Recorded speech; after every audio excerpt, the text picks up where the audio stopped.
Hello everyone. Last lecture में हमने discuss किया फिनेंथ्रीन का स्ट्रक्चर एंड उसके सिंथेसिस। आज के लेक्चर में हम डिस्कस करने वाले हैं फिनेंथ्रीन की रिएक्शंस और फिजिकल प्रॉपर्टीज एंड यूजेस, और साथ में हम इसके डेरिवेटिव्स भी देख लेंगे। तो स्टार्ट करते हैं। Before moving towards the chemical properties और केमिकल रिएक्शंस, हम देख लेते हैं इसकी कुछ फिजिकल प्रॉपर्टीज की फिनेंथ्रीन दिखता कैसा है। ठीक है, फिनेंथ्रीन कलरलेस सॉलिड होता है जिसका मेल्टिंग पॉइंट जो होता है वो 100 डिग्री सेल्सियस होता है। इनसॉल्युबल होता है वाटर में, सॉल्युबल होता है इथेनॉल, बेंजीन, ईथर यानी कि ऑर्गेनिक सॉल्वेंट्स में। और इसका एक आइडेंटिफिकेशन टेस्ट टाइप का है कि अगर इसको बेंजीन सोल्यूशन बनाया जाता है इसका, तो ब्लू फ्लोरेसेंस देता है ये। ठीक है, तो हम समझ जाएंगे कि वो फिनेंथ्रीन है। राइट, नेक्स्ट हम बढ़ते हैं इसकी रिएक्शंस की तरफ, या फिर कह सकते हैं केमिकल प्रॉपर्टीज की तरफ। ठीक है, जैसे कि हम बेंजीन की केमिकल प्रॉपर्टीज पढ़ा हमने, ठीक है, नैप्थलीन की पढ़ा, ऐसे ही फिनेंथ्रीन जो होता है वो ऑक्सीडेशन, रिडक्शन और इलेक्ट्रोफिलिक सब्स्टिट्यूशन रिएक्शंस देता है, जिसको हम वन बाय वन पढ़ेंगे। सबसे पहले हम देखते हैं ऑक्सीडेशन रिएक्शन। इसमें क्या होता है, फिनेंथ्रीन का ऑक्सीडेशन होता है in the presence of potassium dichromate और H2SO4 की प्रेजेंस में, जो कि हमें देता है 9,10 फिनेंथ्राक्विनोन। ये पहचान में आ गया होगा आपको, ऑक्सीडेशन हो रहा है तो ये देखिए सीन जैसे बन गए इसके। तो यहाँ पर एक सबसे पहली पोजीशन जो रिएक्शन की यहाँ बनती है वो 9th और 10th पोजीशन ही बनती है। अभी आप देखोगे आगे भी, तो या तो 9th पोजीशन पे या 10th पोजीशन पे रिएक्शन होती है। ठीक है, तो स्ट्रक्चर में भी हमने देखा था सबसे फिजिबल पोजीशन यही है रिएक्शन के लिए, क्योंकि यहाँ आप देख रहे हो, यहाँ बेंजीन लाइक स्ट्रक्चर बन जाता है, यहाँ बेंजीन लाइक स्ट्रक्चर बन जाता है, तो ये मोर स्टेबल होंगे। ठीक है, इसलिए जो रिएक्शन होगी जनरली वो इसी पोजीशंस पे आपको दिखाई देंगे, 9th या 10th पोजीशन पे। ठीक है, तो इसलिए यहाँ पर हमारा जैसे ही ऑक्सीडेशन हुआ वैसे ही हमें यहाँ पर 9,10 फिनेंथ्रोक्विनोन मिला। हमें पता है जब भी कोई भी हमने अभी देखा था, रिंग थी, बेंजीन भी था, तो हमें किनोन ही मिला था ऑक्सीडेशन कराने के बाद। राइट, पैरा पोजिशंस पे ओ डबल बॉन्ड ओ लगे हुए थे, याद आ रहा होगा आपको। ऐसे ही यहाँ पर हमें क्यूनोन मिला है, एंथ्राक्विनोन, फिनेंथ्राक्विनोन। ठीक है, दो जगह ऑक्सीजन। उसके बाद क्या होता है, H2O2 की प्रेजेंस में या CH3COH की प्रेजेंस में फर्दर ऑक्सीडेशन इसको कराया जाता है। यहाँ माइल्ड ऑक्सीडेशन हो गया, उसी से काम चल गया, और यहाँ हमें मिल गया डाइफेनिक एसिड। राइट, दो फिनाइल ग्रुप हैं, रिंग 2 ब्रेक हो गई है, इसलिए डाइफिनिक एसिड मतलब दो एसिड COH ग्रुप हैं, तो फिनाइल रिंग पे दो COH ग्रुप हैं, तो डाइफिनिक एसिड मिल गया हमें। ठीक है, जैसे हमने डाइफिनाइल देखा था जब हम इसका क्लासिफिकेशन देख रहे थे, तो उसी डाइफिनाइल के ऊपर दो ये ग्रुप लगे हुए हैं, COH, तो ये डाइफिनिक एसिड कहलाएगा। ठीक है, नेक्स्ट वन आता है हमारा रिडक्शन। अब इस रिडक्शन में क्या हो रहा है, आप देखो, इसमें सोडियम इन आइसोप्रोपेनॉल है ये। इसमें जब सोडियम को लिया गया तो उसने क्या करा, 9-10 पोजीशन पे रिडक्शन करा दिया। यहाँ से डबल बॉन्ड जो था वो चला गया, तो यहाँ डबल बॉन्ड चला गया, तो यहाँ क्या लग गया होगा, आके डाइहाइड्रोजन लग गए होंगे। ठीक है, तो इसीलिए 9-10 डाइहाइड्रोफिनेंथ्रीन बोल देंगे इसको। राइट, नेक्स्ट हम डायरेक्टली देखते हैं इसकी इलेक्ट्रोफिलिक सब्स्टिट्यूशन रिएक्शंस, जिनमें हमें नाम पता है, हैलोजिनेशन होता है, नाइट्रेशन, सल्फोनेशन, एल्काइलेशन, ये सब होता है। इनमें से हम लोग ने कुछ ही यहाँ पर देख लेते हैं, उससे काम चल जाएगा हमारा। जैसे कि पहला हम देखेंगे हैलोजिनेशन। तो हैलोजिनेशन में क्या हो रहा है, कार्बन टेट्राक्लोराइड की प्रेजेंस में जब क्लोरीन को लिया गया तो इससे हमें क्या मिला, 9-10 डाइक्लोरोफिनेंथ्रीन। ठीक है, ये रूम टेम्परेचर पे होती है रिएक्शन। उसके बाद से फर्दर जब हीट कराया गया तो इसने क्या किया, एक HCl जो था उसे लूज़ किया। ठीक है, यहाँ से हाइड्रोजन लेके निकला तो HCl लूज़ हुआ, तो यह हमारा क्या बचा, 9 क्लोरोफिनेंथ्रीन। ठीक है, दैट इज हेलोजिनेशन हो गया, इसका क्लोरीन लग गया है। नेक्स्ट वन इज नाइट्रेशन हमें अच्छे से पता है, NO2 ग्रुप लगेगा।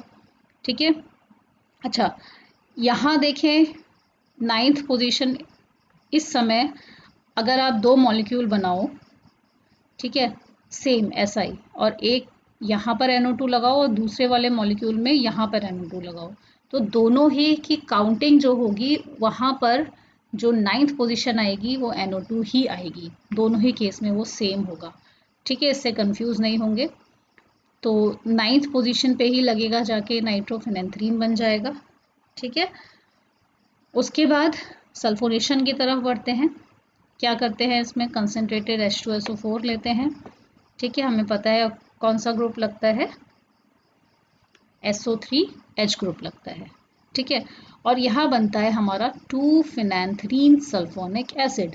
अब देखिए, याद रखने वाली बात यह है, देखो हेलोजिनेशन में 9th पोजीशन पे, 9th और 10th पोजीशन पे लग रहा है, नाइट्रेशन में 9th पोजीशन पे लग रहा है, लेकिन सल्फोनेशन में हमारा 2nd पोजीशन और 3rd पोजीशन ऑक्यूपाई होती है। ठीक है, 1st, 2nd, 3rd। तो 2nd फिनेंथ्रीन सल्फोनिक एसिड भी बनता है और 3 फिनेंथ्रीन सल्फोनिक एसिड भी बनता है, दोनों ही बनते हैं इस केस में। ठीक है, तो ये तो थी इसकी रिएक्शंस, और ये सारे इसके डेरिवेटिव्स भी कहलाएंगे। कुछ और भी हम डेरिवेटिव्स अभी देख लेंगे। नेक्स्ट हम मूव करते हैं इसकी यूजेस की तरफ। अच्छा, यूजेस देखने से पहले मैं आपको एक बार झलक दिखा देती हूँ कि कैसा दिखता है फिनेंथ्रीन। ठीक है, तो ये है फिनेंथ्रीन, इस तरह से वाइट सॉलिड, आपको बताया था मैंने वाइट सॉलिड दिखता है। ठीक है, ऐसा दिखता है फिनेंथ्रीन। अब इसके यूज़ क्या क्या हैं, देखिए जो फिनेंथ्रीन है उसकी बहुत ही कम इम्पोर्टेंस है, लेकिन अगर हम रिंग की बात करें, जो फिनेंथ्रीन रिंग है वो नेचर में बहुत वाइडली पाई जाती है। ठीक है, नेचुरल में बहुत मिलती है ये रिंग। अगर हम इंडस्ट्रियल इसकी इम्पोर्टेंस देखें तो it's not that much important, लेकिन अगर नेचुरल चीज़ों में देखा जाए तो ये बहुत ज़्यादा मिलता है, वाइडली पाया जाता है नेचुरल कंपाउंड्स में, जैसे कि कार्सिनोजेनिक हाइड्रोकार्बन्स में फिनेंथ्रीन्स देखने को मिल जाते हैं। हमारे जो बाइल एसिड्स होते हैं उनमें फिनेंथ्रीन्स दिखते हैं, आइसोलेट करी जा सकते हैं। सेक्स हार्मोन्स में फिनेंथ्रीन रिंग्स होती हैं।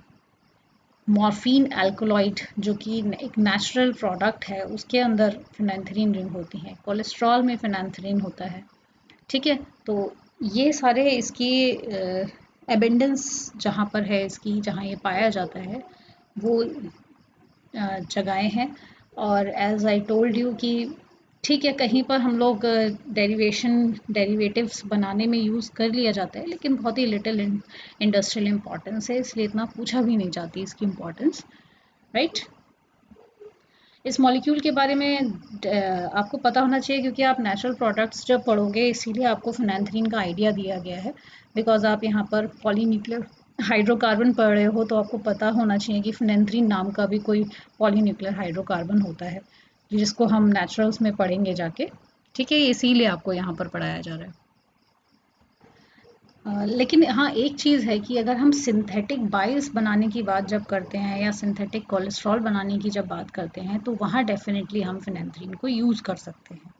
ठीक है, और जैसा कि क्योंकि ये पॉलीन्यूक्लियर हाइड्रोकार्बन है और नेप्थलीन जैसा ही मिलता जुलता है, तो डाइज भी इजीली इससे बन सकती हैं। तो डाई बनाने के लिए और इन सारे यूज़ में भी इसको लिखा जा सकता है, कोई प्रॉब्लम नहीं है। मोस्ट वाइडली यूज़ नहीं होता बट यूज़ होता है। ठीक है, तो ये इसके यूज़ हैं कुछ।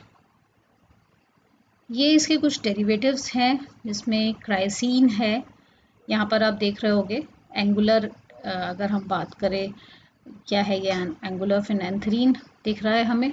ठीक है, और यहाँ उसके बगल में एक और बेंजीन रिंग आकर अटैच हो गई है, तो ये क्राइसिन बन जाता है, और इसको कहते हैं 1,2 बेंज फिनेंथ्रीन, बिकॉज यहाँ पर ये अटैच होता है जाके, तो इस पोजीशन को 1, 2, 3, 4, 5 है ना ये, तो ये 1 और 2 पोजीशन पे अटैच है, इसलिए इसमें यहाँ पर 1, 2 पे बेंज अटैच हो गया, मतलब बेंजीन अटैच हो गया, तो 1, 2 बेंज फिनेंथ्रीन इसको कह दिया। ये बेंज पार्ट हो गया और ये फिनेंथ्रीन पार्ट हो गया। ठीक है, ऐसे ही है ये पाइसीन।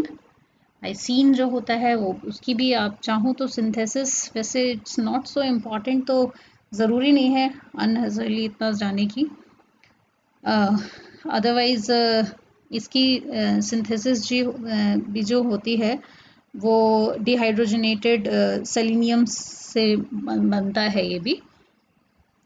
तो कोलेस्ट्रॉल और कॉलिक एसिड को जब डिहाइड्रोजनेट किया जाता है विद द सेलेनियम तो ये पिक्रीन हमें मिलता है, ठीक है।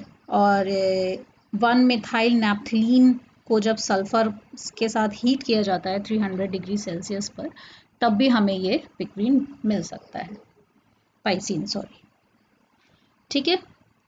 नेक्स्ट एक डेरिवेटिव है हमारा 1 मिथाइल फिनेंथ्रीन, ठीक है। तो ये तो इजीली यहाँ पर फर्स्ट पोजीशन पे मिथाइलेशन हो गया है और ये डेरिवेटिव बन गया है, ठीक है। तो ये इसके कुछ डेरिवेटिव्स हैं जो यूज़फुल हो सकते हैं। ओके, तो ये था हमारा फिनेंथ्रीन के बारे में। आई होप कि सब कुछ हमने कवर कर लिया है। सिंथेसिस और भी हो सकती हैं अगर आप लोग इंक्लूड करना चाहें तो, वैसे जितनी मैंने बताई हैं that is more than enough to synthesis, right. Next lecture में हम स्टार्ट करेंगे एंथ्रासीन। तब तक आप इसको पढ़िए आराम से और नोट्स बनाइए अपनी राइटिंग में। मैं आप लोगों को फिर बार बार यही कहूँगी बिकॉज बहुत सारी रिक्वेस्ट आती हैं मुझे, मैम नोट्स दे दीजिए, बट मैं आपसे हमेशा यही कहूँगी, मेरे जो नोट्स हैं वो यही हैं और आप इससे नोट्स बनाइए और पढ़िए साथ में, ठीक है। तो उससे क्या होगा कि आपको हमेशा के लिए याद रहेंगी ये चीज़ें, राइट। तो पढ़ते रहिए। All the best, bye.